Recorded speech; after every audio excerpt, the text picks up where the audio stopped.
नमस्ते। आप सभी का स्वागत है और आपसे अनुरोध है कि कृपया हमारी चैनल को सब्सक्राइब करें, वीडियो को लाइक करें और शेयर भी करें।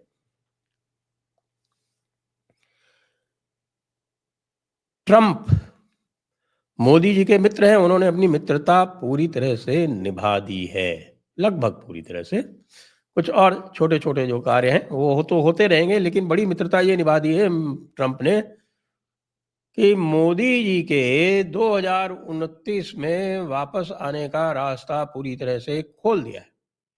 वो कैसे खोला है, वो मैं आपको अभी डिटेल में बता रहा हूँ, लेकिन यह जानिए आप कि 2024 के चुनाव में जो आपने देखा कि हमारे विपक्ष ने एक बहुत बड़ा कमाल किया कि उन्होंने अपनी वोट शेयर बढ़ा लिया, उन्होंने अपनी सीटें बढ़ा लीं, मोदी जी को मेजॉरिटी से नीचे रख दिया, यानी मोदी जी की बीजेपी को मेजॉरिटी से पीछे रख दिया। यद्यपि उनकी एनडीए तो मेजॉरिटी पा गई, लेकिन उनको धक्का तो लगा।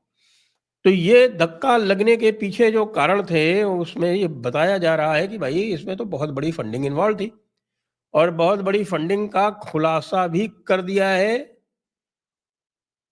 एलन मस्क और उनके डोज ने, क्योंकि डोज ने जिस तरह से यूएस एड की फंडिंग रोकी, तो यूएस एड के किए हुए डायरेक्ट इनडायरेक्ट जो भी फंडिंग थे, वो सारे के सारे डिटेल्स अब लगातार बाहर निकल रहे हैं। जैसा कि आपको ध्यान है कि ओपन सोर्स फाउंडेशन की ओर से सोरोस ने कहा था कि वो $1 बिलियन की फंडिंग मोदी को हटाने के लिए करेगा। वो $1 बिलियन की जो फंडिंग उसकी जो ओपन सोर्स फाउंडेशन की है, वो कहाँ से आ रही थी? वो कोई अपनी जेब से नहीं दे रहा था, क्योंकि open source foundation, Omidyar foundation, Ford foundation, Rockefeller foundation और इस तरह के 25 और ऑर्गेनाइजेशन है जो अलग-अलग तरह से आपस में जुड़े हुए हैं। बड़ा कॉम्प्लेक्स एक नेटवर्क बना रखा है। आप ये देखें कि ये जब भाई साहब जाते थे अमेरिका में और इनके जब ये ऑर्गेनाइज होती थी ग्लोबल नॉलेज इनिशिएटिव, वो हमारे सत्यनारायण गंगाराम जी बढ़ई का ग्लोबल नॉलेज इनिशिएटिव, वो भी यूएस एड से फंडेड है। राजीव गांधी फाउंडेशन भी यूएस एड से फंडेड। विजय महाजन की प्रधान, विजय महाजन कौन है? वो राजीव गांधी फाउंडेशन के सीईओ है, मतलब गांधी फैमिली के अंदर के व्यक्ति हैं। उनकी भी प्रधान भी यूएस एड से फंडेड है। और यूएस एड और किसको किसको फंड करता है? जो इंटर्न इसी तरह के ऑर्गेनाइजेशंस को फंड करती हैं। आपके यूएस में जो एक हिंदूज फॉर ह्यूमन राइट्स ये ऑर्गेनाइजेशन है, ये भी आपके ओमिdyar और रॉकफेलर और ये जो फाउंडेशन है अलग अलग, इनसे फंडेड है। ये फाउंडेशन जो है यूएस एड से फंडेड है, स्टेट डिपार्टमेंट से फंडेड। और अभी आपने देखा था वो क्या, organisation for counting corruption in corruption crimes, OCCPA, वो डायरेक्ट स्टेट डिपार्टमेंट से गवर्नड है, यूएस एड से फंडेड है। तो ये सारी फंडिंग जो है अब ये खुलकर एलन मस्क के और ट्रंप के आशीर्वाद से ही ये सब बाहर आ रही है। तो बाहर आने का मतलब ये हुआ कि ये सारा रास्ता जो है ये बंद हो रहा है। अब एक इंडियन अमेरिकन मुस्लिम काउंसिल है, वो राहुल गांधी से मिलते हैं उसके लोग वहां पर। आपके हिंदूज फॉर ह्यूमन राइट्स के लोग जो हैं वो सुनीता विश्वनाथ वगैरह ये सब उनसे मिलते हैं। सबको पता है कि ये आईएसआई से, यूएस एड से, स्टेट डिपार्टमेंट से इनका सबका फंडिंग पूरा होता है। अब एक और गजब का मामला निकला है। गजब का मामला ये निकला है कि साहब एक पूरी लिस्ट माइक बेंज, जी हाँ, ये माइक बेंज हैं जो सारे के सारे जो लीक्स हो रहे हैं डोज की ओर से, वो माइक बेंज ही उसको ट्विटर पर डाल रहे हैं। तो वो माइक बेंज ने एक पूरी लिस्ट निकाल दी। वो लिस्ट मैं आपको दिखा रहा हूँ, इस लिस्ट को देखें। इस लिस्ट में आप ऊपर से जब चलेंगे तो आप देखेंगे कि ये जो लिस्ट है ये इंटेलिजेंस ऑपरेशंस वाली लिस्ट है कि साहब ये इंटेलिजेंस ऑपरेशंस कैसे-कैसे किए गए थे। अभी मैं आपको और भी डिटेल में बताऊँगा कि जो मणिपुर के ऑपरेशंस चल रहे हैं और इनके जो ये तरह-तरह के जो चर्चेज़ हैं वो वर्ल्ड विजन इत्यादि हैं, उनकी फंडिंग कैसी होगी, ये मैं आपको अगले एक और एपिसोड में डिटेल में बताऊंगा। आज मैं आपको ये बता रहा हूँ कि ये जो इंटेलिजेंस ऑपरेशन, जो डायरेक्ट जो इलेक्शन इन्फ्लुएंस करने वाले जो ऑपरेशन हैं, ये किस प्रकार से चल रहे थे और इनके खत्म होने से मोदी जी को क्या लाभ होगा और कैसे 2029 का रास्ता जो है वो बिल्कुल खुला हो जाएगा, स्पष्ट हो जाएगा। क्योंकि जब पैसे ही नहीं होंगे तो कहाँ से ये सब आएगा? और पैसे अगर आएंगे भी, मान लीजिए खुदा न खास्ता कि भाई जो रिपब्लिकन्स हैं वो 2029 में वापस नहीं आते हैं, क्योंकि अगला जो एडमिनिस्ट्रेशन होगा, वो अगला जो चुनाव होगा वो 2028 के नवंबर में होगा और अगला जो यूएस का एडमिनिस्ट्रेशन है वो 20 जनवरी 2029 को शपथ लेगा। हमारे चुनाव मार्च से आरंभ हो जाएंगे, तो भाई समय नहीं बचेगा। और मान लीजिए अगर मोदी जी जो है वो 2-4-6 महीने इलेक्शन करवा लेते हैं तो ये सारी की सारी समस्या जड़ से ही खत्म हो जाएगी। उसके पहले वो आपका डिलिमिटेशन भी होना है। डिलिमिटेशन के बाद में वो 33% जो रिजर्व सीट्स है महिलाओं की, वो भी आनी है। तो जो एमपीज़ की जो एंटी इनकम्बेंसी थी वो भी समाप्त हो जाएगी। तो ये सब होगा और उसके साथ में ये जो फंडिंग जो बंद हुई है, अब आपको बता रहा हूँ मैं किस तरह की बातें हो रही हैं इसमें। अब आप ये देखें, पहले का मैं थोड़ा छोड़ देता हूँ, आप लोग पढ़ लीजिएगा, क्योंकि ये जो है वो कैम्बोडिया में और प्राग में और आपके सर्बिया में ये सब है। और आप ये देखिए मोल्डोवा, जहाँ पे इलेक्शन को आपको पता है कि वहाँ मोल्डोवा में इन्होंने पूरा इलेक्शन इन्फ्लुएंस करने की, प्रभावित करने का पूरा प्रयास किया। उसके लिए $486 मिलियन, $486 मिलियन, आप समझ रहे हैं कितना हुआ? लगभग 4,000 करोड़ रुपए, 4,000 करोड़ रुपए ये इन्होंने दिए वहां पर। और $21 million voter turnout in India. ये $21 मिलियन क्या है?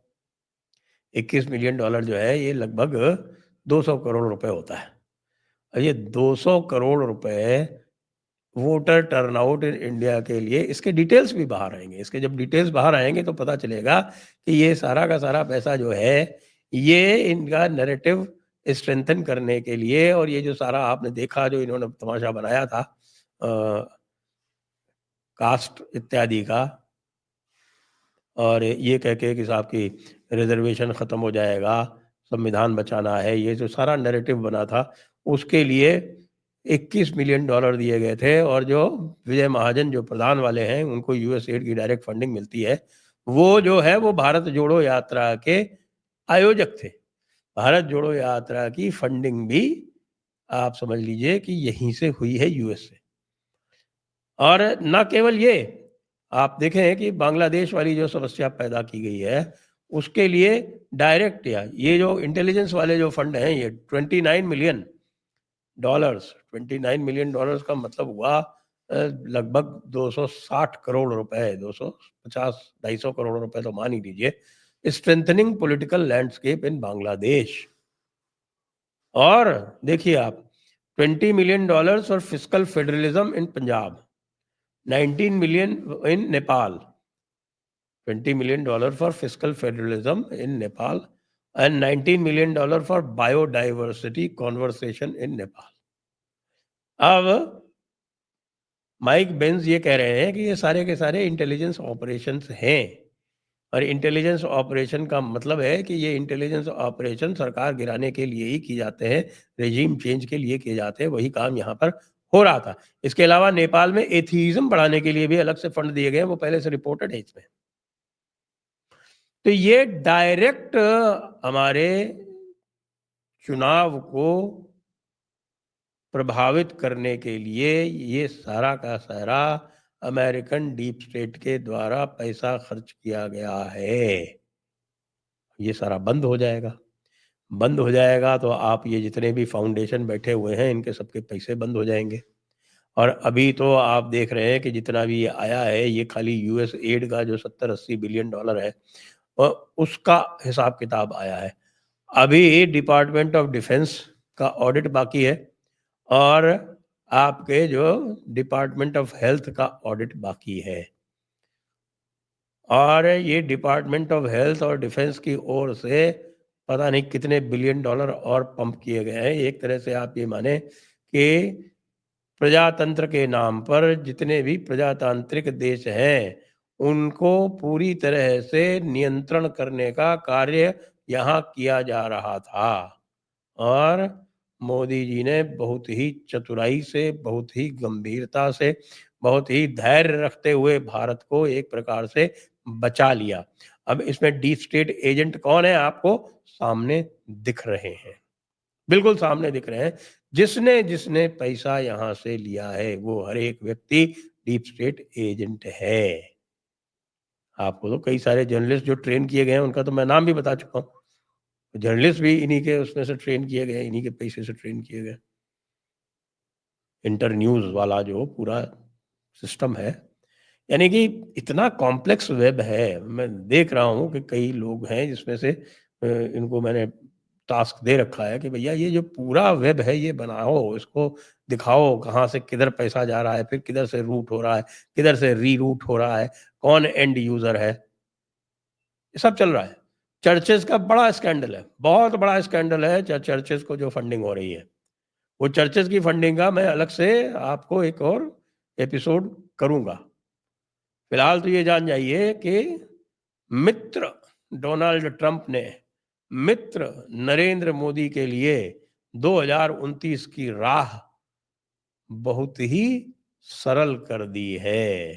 अब मित्र नरेंद्र मोदी के ऊपर है कि भाई ये जो पूरी की पूरी बिलियंस ऑफ डॉलर की जो फंडिंग बंद हुई है डीप स्टेट एजेंट्स को, जिसमें हमारे बहुत सारे विपक्ष के नेतागण और विपक्ष के स्पॉन्सर्ड एनजीओज वो सब उसमें शामिल हैं। अब उनका क्या होगा, ये देखने वाली बात है। ये जो रहस्योद्घाटन है ये जारी रहेंगे। जय हिंद, जय भारत, वंदे मातरम।